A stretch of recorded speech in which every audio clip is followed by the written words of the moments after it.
Continuación, PhD Katia Córdoba de Bolivia. Bueno, ¿qué hemos hecho con las adolescentes?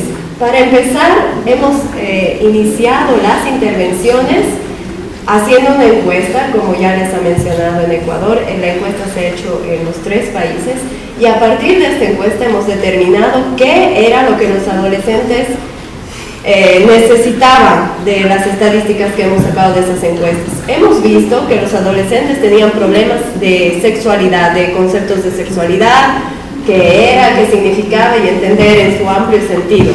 Entonces hemos preparado un taller de sexualidad para que rompamos el hielo y sepamos de qué estamos hablando. Hemos tenido muchas dificultades a un principio cuando los adolescentes en algunos colegios escuchaban, sobre todo los más jóvenes, que íbamos a darles un taller de sexualidad. Algunos levantaban la mano y pedían retirarse, ¿no? No les podíamos prohibir que se retiren, pero queríamos que se queden y les pedíamos que se queden un ratito para escuchar bien de qué se trata. Muchos piensan que sexualidad es solo relaciones sexuales coitales y no es así. Entonces, al final de 5 sesiones de talleres, pienso que han tenido una mejor comprensión de qué era sexualidad y de otros temas. ¿Cuál era el segundo taller que hemos preparado? Hemos visto que todos los adolescentes no hablan, entonces les faltaban muchas técnicas de comunicación a nivel de pareja, a nivel de padres, profesores, de comunidad. Hablar del tema de sexualidad es un tabú. No sé cómo es aquí en Ecuador, pero en Bolivia es súper tabú. Entonces nosotros decidimos cómo les vamos a decir que utilicen condones si no saben negociar y si no saben hablar. Y entonces un taller específicamente hemos dedicado a las técnicas de comunicación asertiva, que les sirvan no solo en los temas de negociación con sus enamorados, sino también con sus profesores, con sus papás, con la comunidad en general, ¿no? Hemos visto que muchas respuestas a veces son muy agresivas y nosotros queríamos enseñar la comunicación más positiva, asertiva.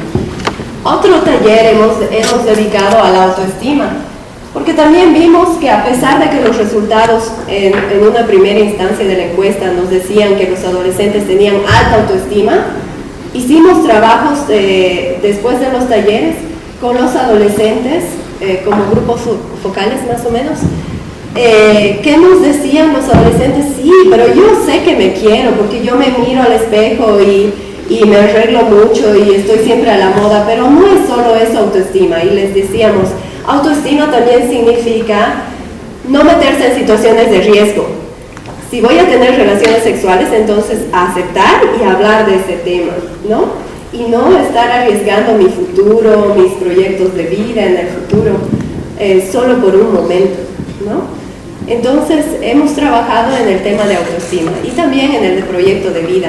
Era increíble, pero muchos adolescentes no sabían qué era lo que esperaban de su pareja ideal.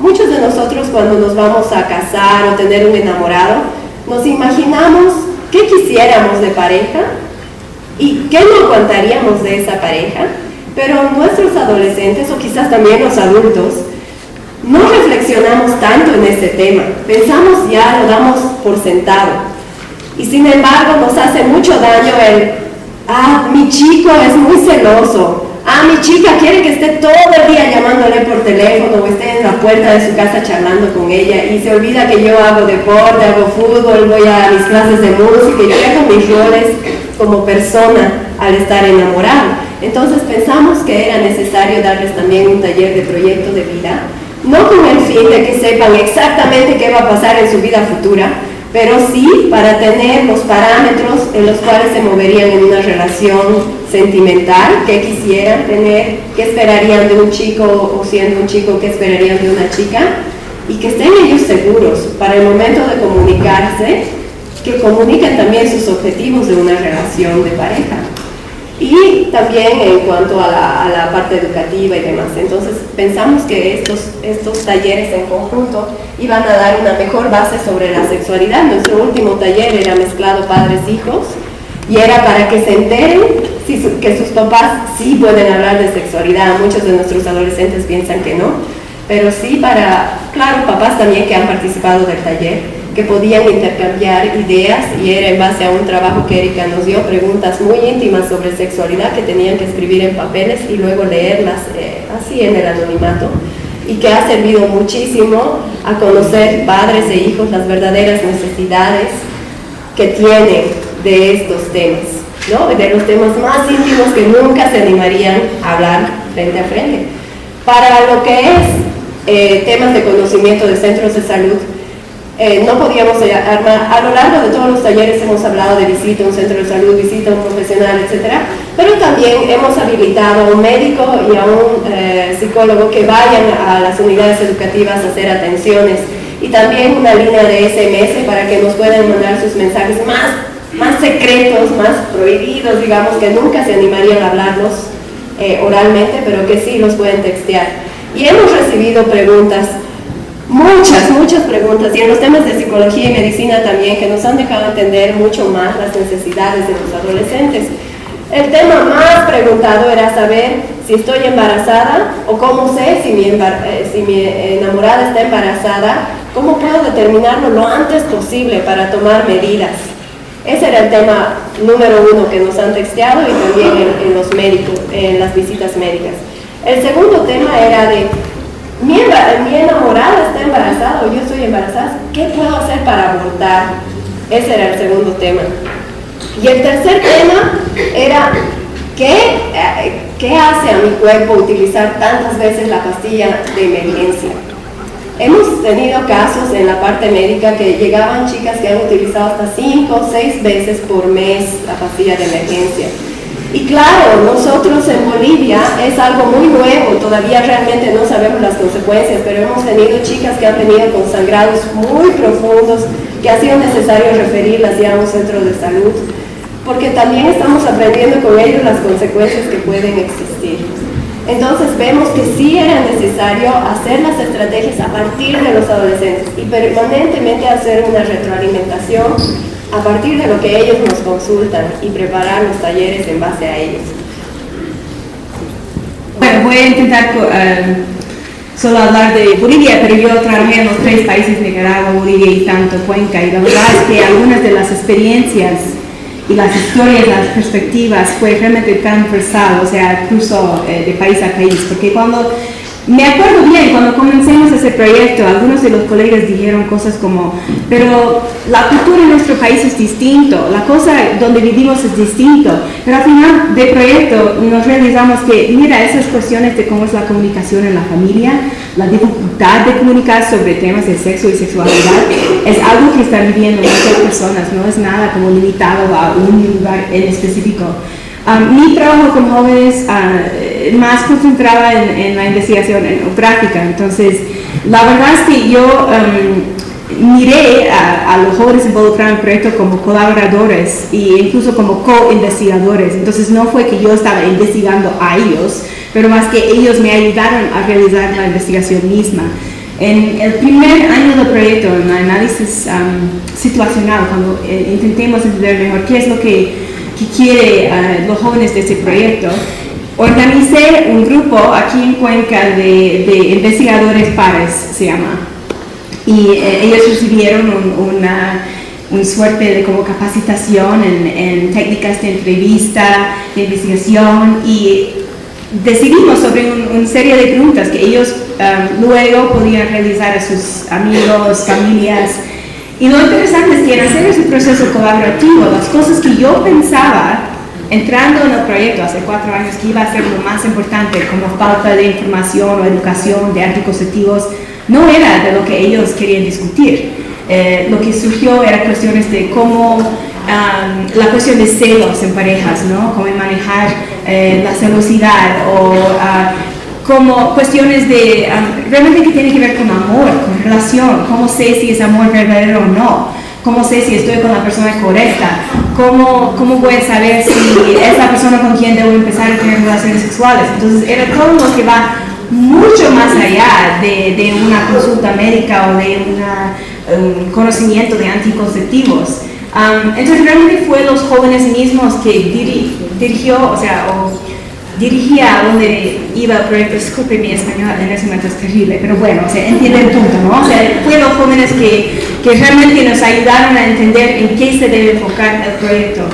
A lo largo del proyecto tuvimos en Bolivia, por ejemplo, comités comunitarios, que fue como, en vez de un grupo focal, el tipo de grupo focal normal es que organiza un grupo de personas una vez y hace una serie de preguntas a ellos y discusiones, pero lo que hicimos en ese proyecto era lo que se llama como grupos focales pares, que es el mismo grupo de jóvenes que se reunían cada par de mesas. Entonces al final fue 5 rondas que realicemos en los 3 países, y en Bolivia eso con padres, madres, abuelos, o sea, un grupo de adultos o 2 grupos y otros grupos de jóvenes.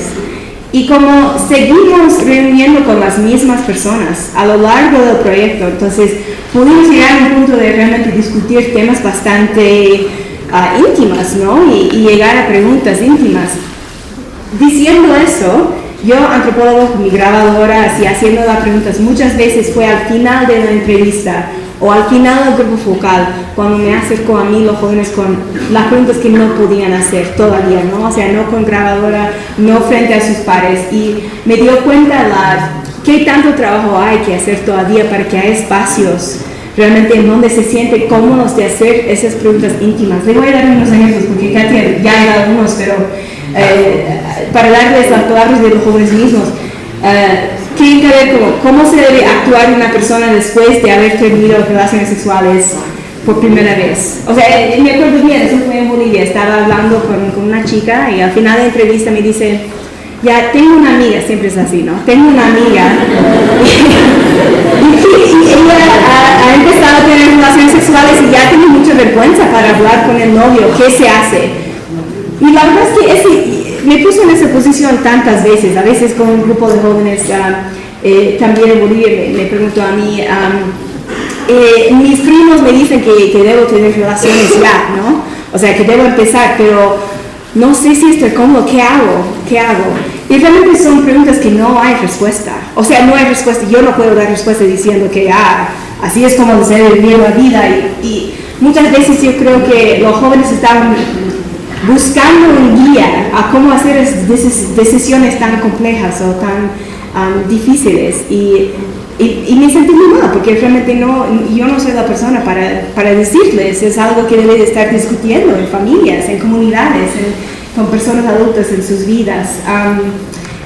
Pero yo sé que estamos hablando de jóvenes, pero la verdad es que algo que noté mucho es que las mismas dudas, la misma falta de confianza en hablar, igual yo encontraba en los grupos pares adultos y en las entrevistas que realicé con adultos, y fue casi un proceso paralelo de hablar con adultos, llegar al final de entrevista y me dicen a mí, pues ya está apagado la grabadora, problemas que tiene con su marido, infidelidades, no sabe cómo manejar el tema de comunicación sexual con sus hijos o sus hijas.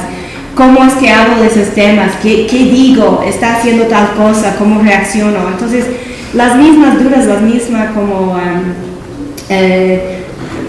falta de guía, digamos, estaba ahí también. Entonces, para mí, yo creo que en el proceso de investigación en Bolivia y en Cuenca y en Nicaragua, lo más útil fue de crear un espacio en que al final reunimos multigeneracionalmente los participantes del proyecto. Entonces, durante el proyecto yo quedé separado, padres y adolescentes y jóvenes, ¿ya? O sea, en 2 grupos separados, o 4 grupos separados. Y al final reunimos los 2 grupos y mis colegas algunos estaban un poco preocupados. ¿Qué va a pasar?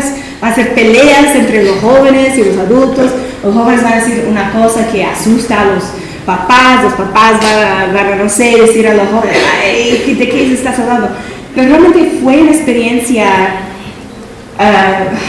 iluminante, porque de este espacio de diálogo abierto, no fue un taller, no fue una charla, yo no estaba diciendo nada sobre cómo se debe hacer las cosas, eran más preguntas abiertas y discusiones abiertas, y de eso empezó conversaciones que yo de mi entender, no existían antes. O sea, fue como planteamiento de nueva forma de comunicación que no hubiera sido posible si no fue este intento comunitario, ¿no? De intentar a encontrar un nuevo idioma. Es casi un nuevo lenguaje que están buscando. ¿Cómo hablamos de esos temas de sexualidad, de género, ya en este nuevo mundo en que existimos, ¿no? Entonces, planteo que la colaboración fue clave.